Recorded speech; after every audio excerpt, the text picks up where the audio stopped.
Hey guys, I got a 2024 Toyota Tacoma. I'm going to show you how to reset the oil life after you do an oil change. You're going to be using these right here. So we're going to scroll down to settings, press enter, scroll down, vehicle settings. You're going to hold OK until that goes there. Oil maintenance right there.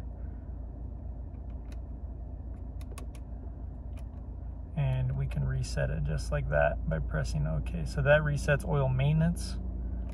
If you want to change your scheduled maintenance, that's going to be like brake pads, cabin air filter, engine air filter. You can reset it as well.